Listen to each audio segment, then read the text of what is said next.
Hi everyone, here's what's bothering me today. Normally, throughout this series, I don't know if people have noticed or not, but we've been going in chronological order. But I was going to make an exception for this final episode in Black History Month. And, there are so many other incredible Black Canadians I could have talked about. I could have talked about Elijah McCoy. I could have talked about Leonard Braithwaite. I could have talked about Portia White. I could have talked about Donovan Bailey. I could have talked about Willie O'Ree. I could have talked about Angela James. There are so many. But I felt compelled to leave this one for the very end, even though he should have been one of the first. And that is the story of Josiah Henson, the man who would inspire Uncle Tom's Cabin. Josiah Henson was, again, born a slave, but he was also an author, an abolitionist, and a minister. He was born into slavery in Port Tobacco, Charles County, Maryland, and eventually escaped to Upper Canada in 1830. When he arrived, he immediately got to work creating a settlement and a laborer's school for other fugitive slaves. And he did this near the town of Dresden in Kent County.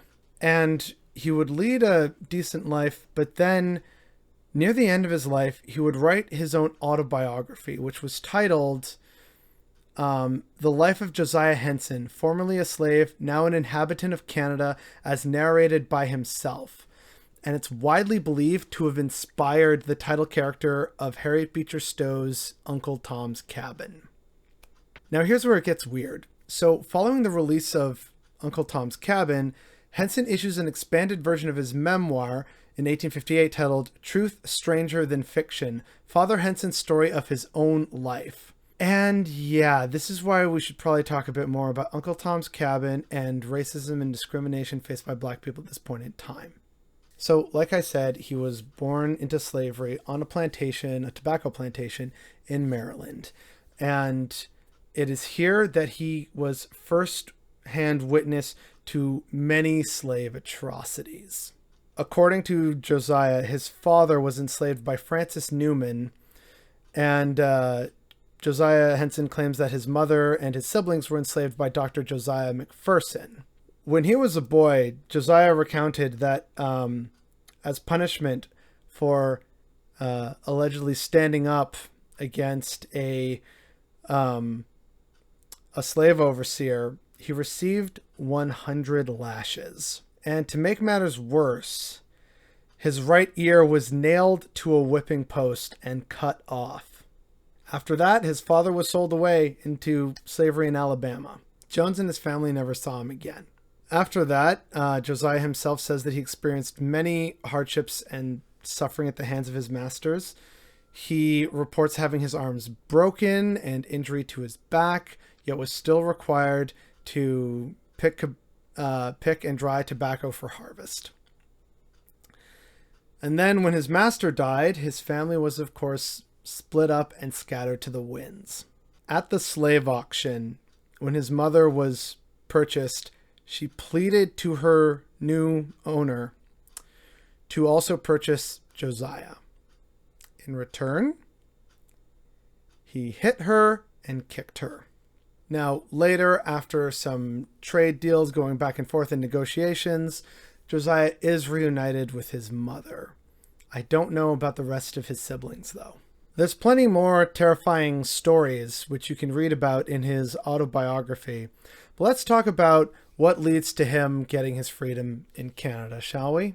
So after being reunited with his mother, and some people are falling ill, and there's some economic hardships, Josiah's working for a while, proves himself to be a good, loyal worker, rises in esteem, but then there's an economic hardship, and his master, he falls on economic hardship and has to sell a bunch of his slaves. And so he entrusts Josiah to lead a bunch of his slaves by foot down to Kentucky for sale. So he leads them all down there. They arrive at the plantation. The deal is struck. The dark job is done. Josiah returns to Maryland. When he returns, he tries to buy his freedom because over the time and after doing work, he's actually saved up quite a fair sum of money in those days. He actually saved up $350, and he also wrote up a note promising another $100. He just needed to save up that last $100. Now, originally, Henson only needed to pay the extra $100 by note, but his owner, Mr. Riley, added a zero to the end of the note, making the fee $1,000. So, cheated of his money, Josiah returns to Kentucky and then flees to Kent County in Upper Canada, which we now call Ontario, fearing that he might be sold again. Now, he didn't escape alone. Josiah also took his family with him, including his wife and their 3 children. There was another instances in here of his master promising him freedom, but then he found out that he was actually planning to sell him into slavery in New Orleans and also split up his family. So that just cemented it, and he absolutely made the push for freedom in Canada in 1830, and he thankfully escaped with his family. So here's what happened in terms of their escape, which again speaks to just the magnitude of what slaves had to do to escape slavery. So they created a knapsack large enough to carry both of their smallest children, and the eldest 2 would accompany his wife. And then while leaving and traveling through Kentucky, they would travel through the night and sleep in the woods throughout the day.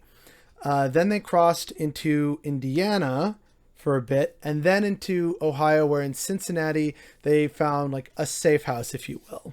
After that, they then moved into Ohio.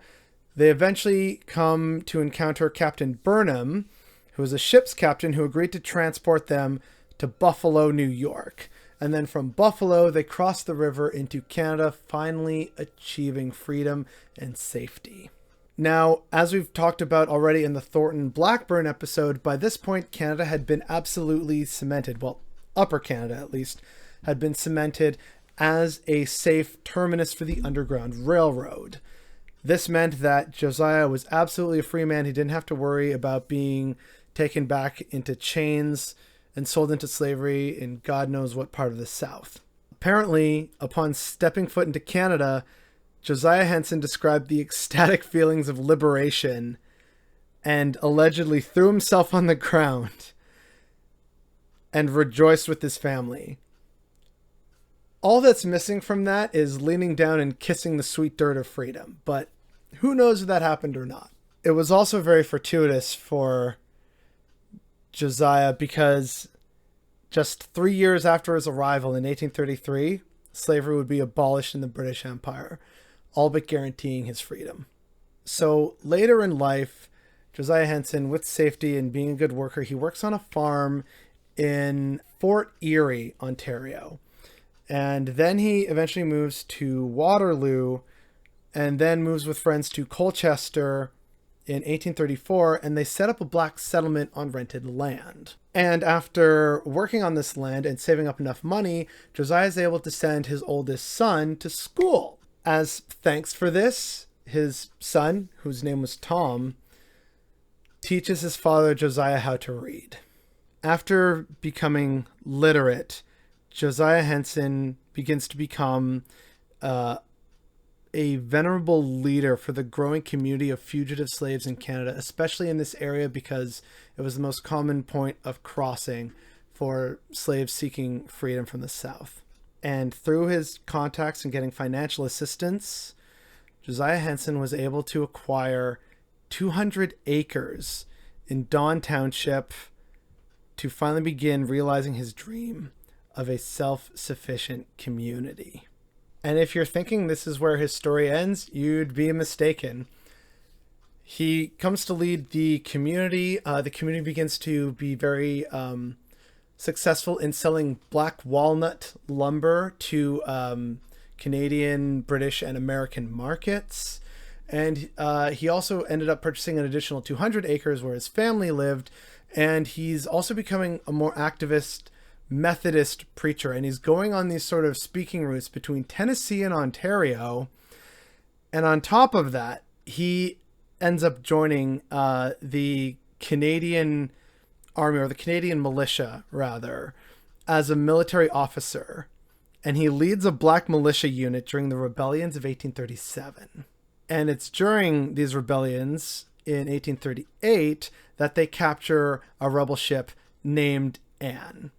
And this cut off the rebel supply line to southwestern Upper Canada, where Josiah and his family and his community were living and had set up their home base. After all this time in this service, eventually the American Civil War rolls around, and then when they know that they're finally free, many of the settlers of Dawn Township return to the United States. However, Josiah and his wife continued to live there for the rest of their lives. And even at one point in his life, he managed to make a journey to Great Britain, where he met Queen Victoria herself.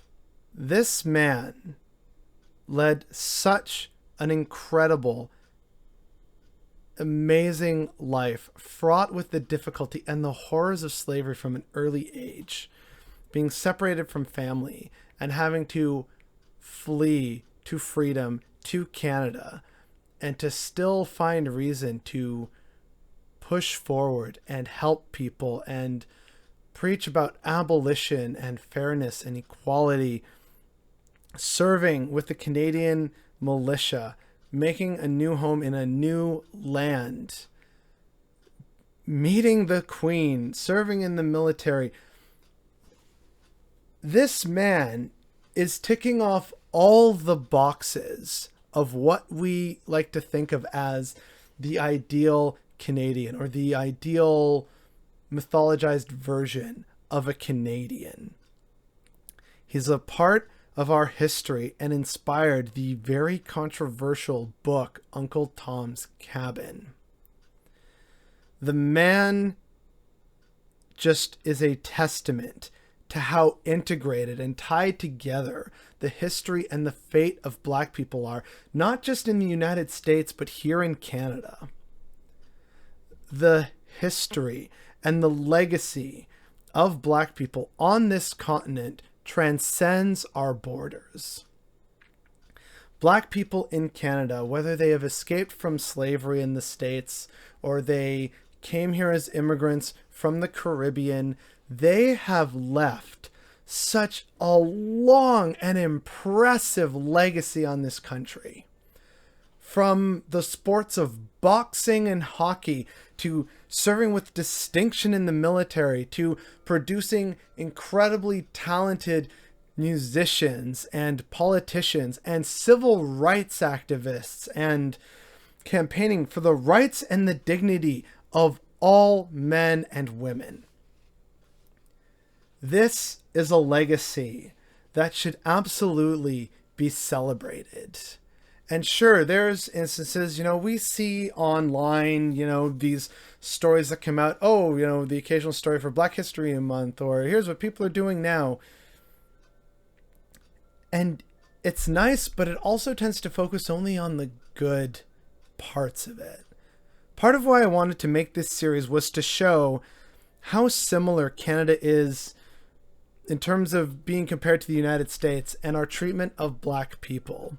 We like to lie to ourselves and say that we're better than them, despite also having a 200-year-long history of slavery, despite treating Black people with disdain and derision and openly accepting segregation.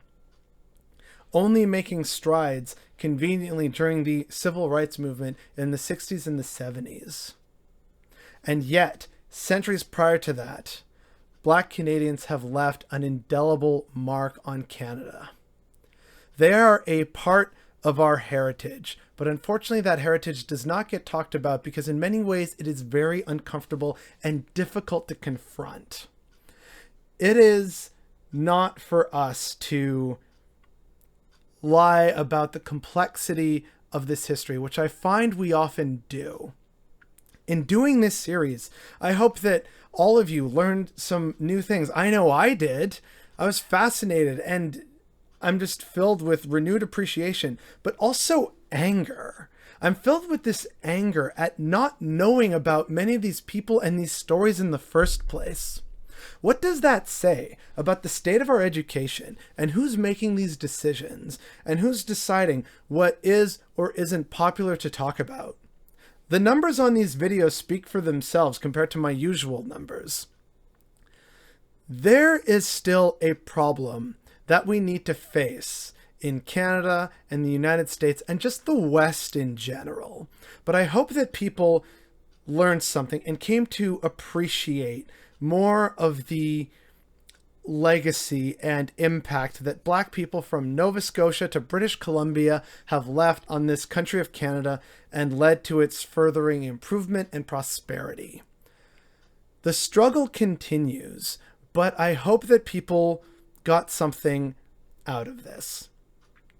It's been a long and a difficult Black History Month, but I've had a lot of fun doing this, and I thank each and every one of you for coming on this journey with me. But the fact that the journey had to be embarked upon in the first place is definitely what's bothering me today.